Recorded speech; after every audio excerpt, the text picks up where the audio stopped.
Pourquoi certains closers performent mieux que toi? Pourquoi certains closers signent des quantités de deals astronomiques et toi, t'es encore là en train de galérer à chercher la vente, à gratter pour le moindre centime ou la moindre vente? C'est tout simplement à cause de ces 5 erreurs fatales que je t'ai mises juste derrière moi et qui te coûtent extrêmement cher. Tu vois aussi que je t'ai mis toutes les solutions. Comment patcher ces erreurs? C'est super important si tu veux performer dans le closing et atteindre des résultats que seuls des experts, seuls des expérimentés dans le closing peuvent atteindre. Ces 5 erreurs, tu les fais et j'en suis 100% sûr. Elles te coûtent des milliers d'euros chaque mois. Donc, on va pas perdre plus de temps. Je vais tout te révéler dans cette vidéo. Donc, évidemment, like, commente et abonne-toi, c'est super important et on enchaîne tout de suite. La première erreur, une des plus importantes, c'est manquer de clarté sur la douleur de votre prospect. Ça, il y en a beaucoup trop d'entre vous qui le font. Mais déjà, si vous posez une question à votre prospect pendant un appel de setting ou de closing sur une de ses douleurs et qu'il vous répond directement sans réfléchir, déjà c'est suspect. Ok, faut pas croire tout le temps votre prospect, faut pas le croire sur parole, faut chercher beaucoup plus en profondeur. Donc pour ça, je vais vous donner 3 techniques pour patcher ce problème-là et surtout pour arriver directement un peu à cette étape-là. Donc c'est traiter les objections vraiment deep et surtout traiter les douleurs vraiment deep, vraiment profondément. C'est très important.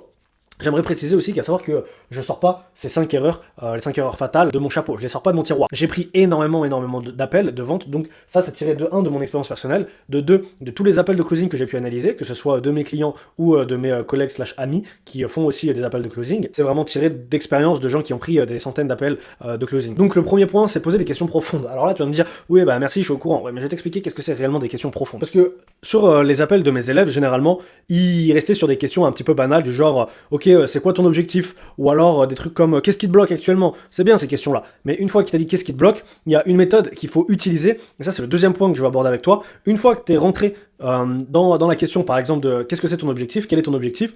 Après, il y a une technique qu'il faut utiliser. Elle est super importante. Pas grand monde l'utilise. Pourquoi? Parce que tu peux passer un petit peu pour un mec relou en utilisant cette technique, mais elle est ultra puissante. Si tu veux passer peut-être de temps en temps pour un mec relou, mais avoir un énorme closing rate ou setting rate, tu dois utiliser cette technique. Cette technique-là, c'est, moi j'appelle ça les 5 wins, mais la technique des 5 whys, des 5 pour toi, c'est très très simple à mettre en place. Par exemple, on va dire, quel est ton objectif? Et là, tu vas me répondre, eh ben, je vais avoir plus de clients qualifiés. Super. Pourquoi tu vas avoir plus de clients qualifiés? Pour évidemment gagner plus d'argent, d'accord. Mais pourquoi tu veux gagner plus d'argent? Ah d'accord, là on commence à creuser. Parce que au quotidien, t'es frustré de ne pas pouvoir faire telle chose. Mais pourquoi ça te frustre de ne pas pouvoir faire ça au quotidien, etc. Et normalement, en posant 5 fois pourquoi sur la même question pour aller vraiment en profondeur, tu as vraiment le problème à la racine. Et tu as surtout la vraie douleur de ton prospect. T'as pas juste la douleur qui t'a dit comme ça parce qu'il te connaît pas vraiment, il en appelle de closing et il a pas spécialement confiance en toi. Là, t'as vraiment le truc deep, vraiment le truc qui lui fait mal au plus profond de lui. Et c'est sur cette chose-là qu'il va falloir appuyer sur tout le reste du call du closing. Et ça, il faut le faire, cette technique-là, il faut le faire sur la plupart des questions qui traitent des objections, des douleurs. Comme ça, tu sais exactement sur quel point appuyer, sur quel point ça fait mal. Ok, vraiment, tu plantes le couteau et après tu le tournes jusqu'à atteindre les organes. C'est un petit peu ça là. Non, plus sérieusement, voilà, au moins comme ça, t'as vraiment les points sur lesquels appuyer, c'est très très important. Le troisième point pour arrêter de manquer de clarté sur la douleur de ses prospects, c'est reformuler sa douleur. Alors ça, il y en a quand même beaucoup d'entre vous, et je suis très content qui le font, et consciemment ou inconsciemment d'ailleurs, parce que soit vous l'avez vu dans des scripts, soit on vous l'a appris, soit c'est rentré mécaniquement dans votre cerveau, mais c'est vraiment reformuler la douleur. Par exemple, imaginons que là ton prospect il vient de te dire qu'il est frustré parce qu'il passe beaucoup trop de temps sans avoir de résultats concrets, et toi tu vas lui dire, ok, donc si je comprends bien, t'es frustré parce que tu passes énormément de temps sans avoir aucun résultat, et donc ça te et là, ça te douleur, la douleur que tu as creusée. Et là, au moins, tu reformules, c'est bien ça. Okay, et à la fin de ta phrase, tu dis c'est bien ça, pour lui demander de reconfirmer. Et là, quand il reconfirme, c'est plié. Il l'a dit une deuxième fois, tu l'as reformulé et il a reconfirmé au-dessus, c'est bon. Pour le reste du call, en tout cas, c'est acté, cette douleur-là, etc. C'est nickel, tu peux appuyer dessus, ça, c'est en place. La deuxième erreur que beaucoup trop de gens font, c'est trop parler et pas assez écouter. Je le répète énormément, presque dans toutes mes vidéos, limite, mais c'est très très important d'écouter. On dit souvent qu'un bon closer, c'est un bon listener, un bon écouteur, d'accord? Et c'est très très important de garder ça dans sa tête, puisque c'est vrai. Donc je t'invite déjà à écouter ce qui va suivre, à écouter toute la vidéo en entière pour devenir un excellent closer.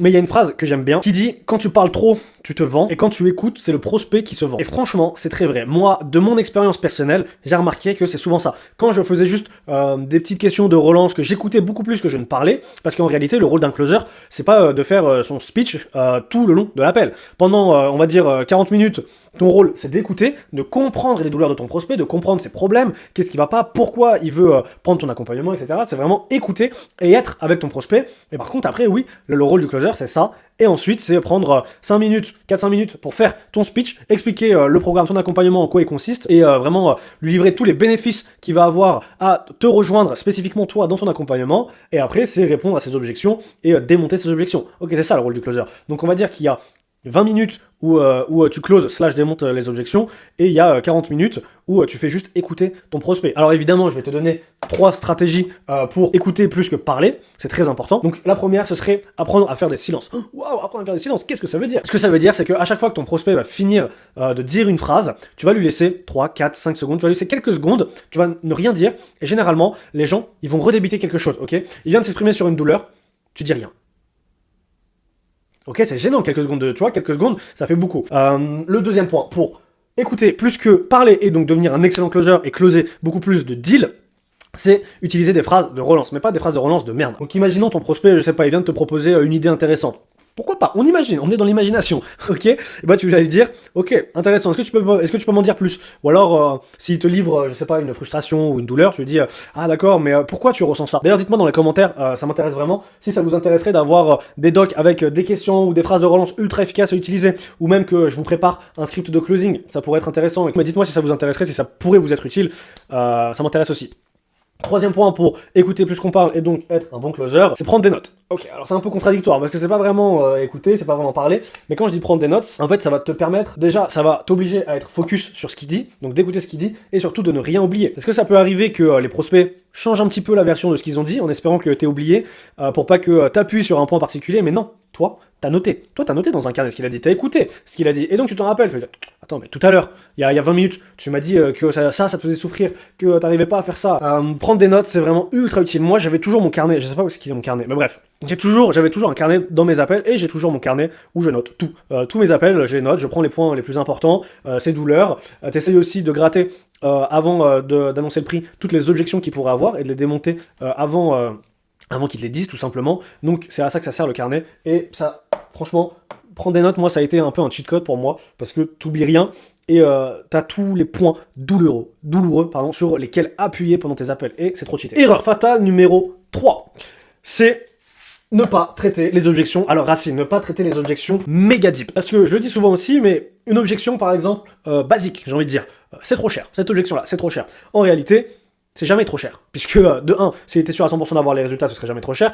Et de 2, quand un prospect vous dit c'est trop cher, il vous livre surtout que ce soit une peur, généralement. Donc ça peut être une peur de l'échec, ça peut il peut ne pas avoir compris un point clé de votre programme, il peut ne pas avoir tout simplement confiance en vous. Et ça veut dire que vous avez quand même raté des étapes dans votre closing. Donc l'objection qui est dite n'est jamais vraiment la réelle objection. Ça, je suis sûr que vous le savez, pour l'instant j'enfonce des portes ouvertes, mais comment faire pour aller chercher les vraies objections? Comment faire pour savoir exactement ce que le prospect pense, ce que le prospect ressent? Comment faire? C'est la question que toute la planète se pose, et j'abuse même pas. La première solution que j'ai trouvée à ce problème, c'est encore une fois utiliser la technique des 5 pourquoi. Donc on va la remettre ici. Ok, il te dit c'est trop cher. Qu'est-ce que tu trouves, quel élément tu trouves trop cher dans le programme? Il va te répondre, d'accord. Il va te répondre un truc. Ah, mais pourquoi tu trouves cet élément trop cher? Qu'est-ce qui va pas? Est-ce que c'est ça? Et en fait, tu creuses, et généralement, tu vas juste te rendre compte que le mec, il a pas d'argument. Il est juste là en mode, c'est trop cher parce que j'ai peur de l'échec. Attends, comment ça? Tu passes de c'est trop cher à j'ai peur de l'échec, ou alors ça va être c'est trop cher parce que j'ai pas compris ça. D'accord, en fait, c'est pas trop cher, t'as juste pas compris. Oui, c'est ça.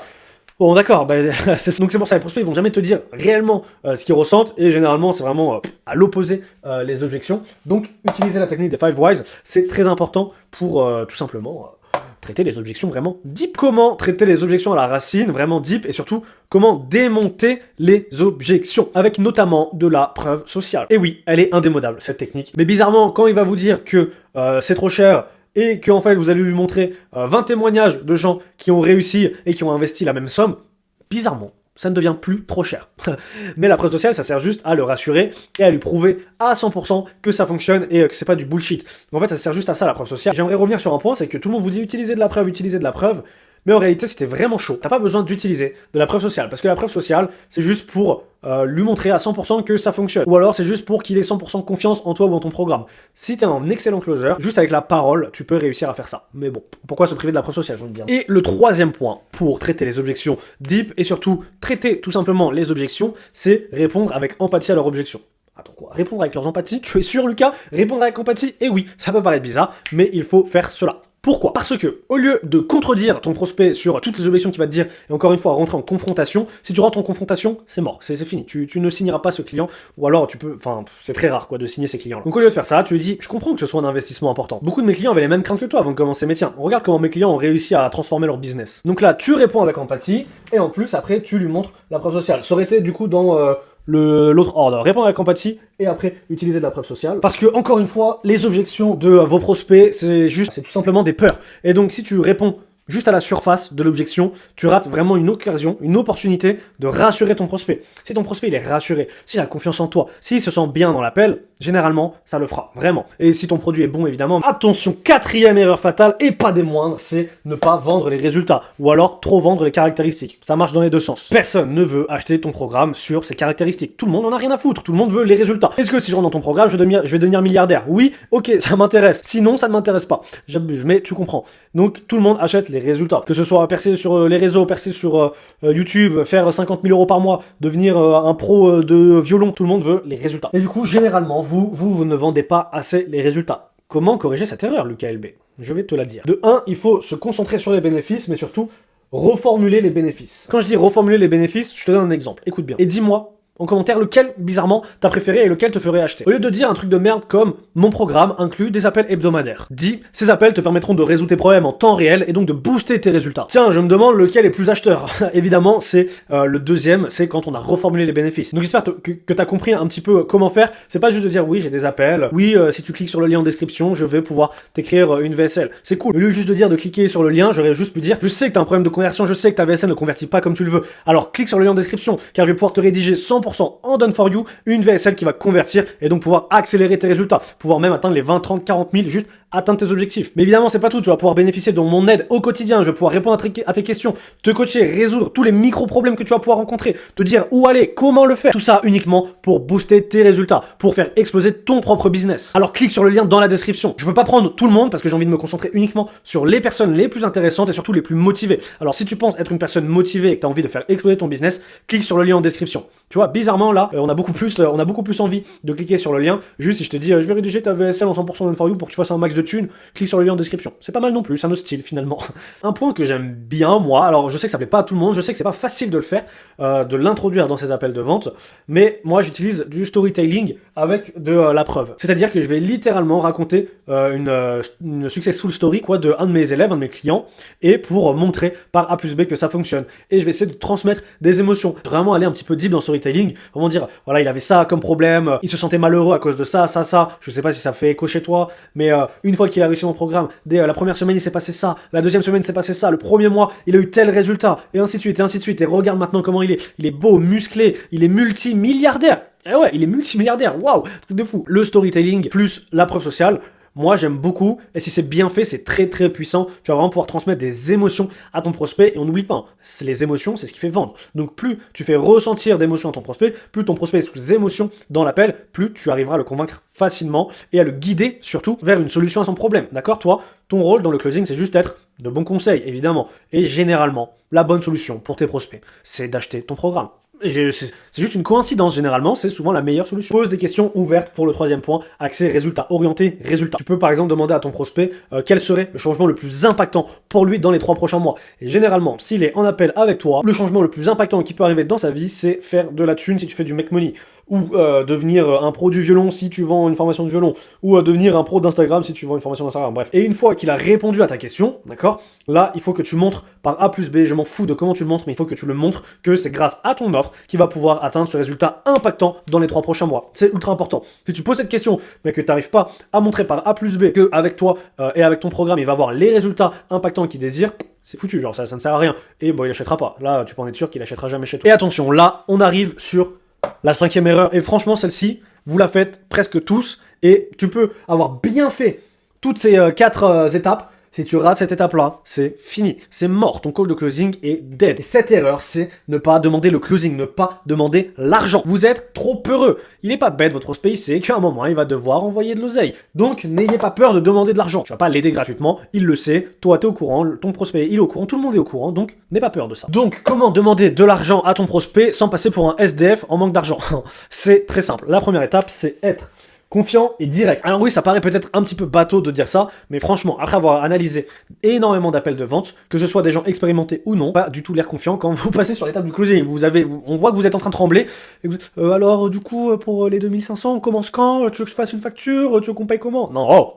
C'est comment pour les 2500 là? Tu payes maintenant? Tu payes comment? En entreprise? En perso? Envoie les thunes. Ouais, mais je viens de te le dire. Du coup, pour être surtout confiant et direct, tu poses des questions comme: ok, on commence quand? C'est quand qu'on commence? Bon, bah là, il va te dire généralement maintenant, si t'as bien fait ton travail. Ok, bon, bah je te fais la facture. Alors, ok, tiens, envoie-moi ton email, boum, tes informations. Donc voilà, pour les questions, faut vraiment être confiant. Après, pour ce qui est, on va dire, du mindset, parce qu'en vrai, être confiant et direct, ça joue sur le mindset beaucoup. Et bah là, tout simplement, c'est pas une vidéo dédiée mindset, donc je peux pas t'en parler beaucoup, mais juste avant chacun de tes calls, fais-toi une petite méditation, tu vois, de 5 minutes. Si tu sais pas méditer, renseigne-toi sur internet, et même juste ferme les yeux, et pense à ton appel et dis ok, je suis un conquérant, je suis un battant, je suis un gagnant. Et surtout, pense à l'aide que tu vas pouvoir apporter aussi à ton prospect. C'est très important. On est ici tout simplement pour aider les prospects. Mais surtout, c'est des questions très directes que tu vas devoir poser. Le deuxième point, c'est créer de l'urgence. Comment créer de l'urgence pendant un appel de closing et surtout au moment du paiement? Par exemple, en lui disant, si tu te décides maintenant, je peux te rajouter un bonus qui va te permettre de x2 ce truc-là. Ou alors un bonus qui va te permettre de réduire ton temps de travail. Ou tout simplement un doc avec 50 questions à utiliser pendant tes appels de closing, bref, des bonus. Ou alors l'inverse, si tu te décides, maintenant je suis en capacité de te faire une offre limitée de 500 € ou de 1000 €, mais du coup si tu fais ça, avant de dire ton prix normal auquel tu vends, bon bah augmente ton prix. Par exemple, si tu veux utiliser cette technique et dire que si tu décides maintenant, tu vas lui permettre, tu lui fais une offre limitée de 1000 €, bon si ton programme tu veux le vendre à 5000 €, bon bah toi tu lui dis de base 6000, tu décides maintenant c'est 5000, ok? Ça va, quelle économie? 1000 balles t'économises. Donc moi je suis quand même plus partisan des questions directes et surtout de créer de l'urgence avec des bonus supplémentaires et non pas avec des fausses promotions. Je rappelle que c'est illégal de faire des fausses promotions et surtout de faire des promotions tout le temps. Et aussi comment demander de l'argent, mais beaucoup plus sympathiquement, tout simplement en rassurant ton prospect, en lui détaillant le plan clairement de ce qui va se passer. Donc ok, après avoir signé chez nous, bon bah là je t'envoie la facture, tu auras accès au school ou je sais pas quoi dans 24 heures, et dans ce même temps-là, tu vas être contacté par notre assistant qui gère les posts Instagram, avec notre marketeur, avec je sais pas qui. Tu lui fais un plan clair de ce qui va se passer et tu peux même lui faire un plan sur une semaine, 2 semaines, 3 semaines, un mois. Comme ça, il se projette vraiment, il se dit d'accord, c'est sérieux, je sais tout ce qui m'attend, allez, je te paye, ça me va. On en a fini avec ces 5 erreurs. Je le sais que toi qui regardes la vidéo, t'en faisais au moins 2. Une ou deux, voire 3, voire tu les faisais toutes pour certains. Donc j'espère que cette vidéo t'a aidé.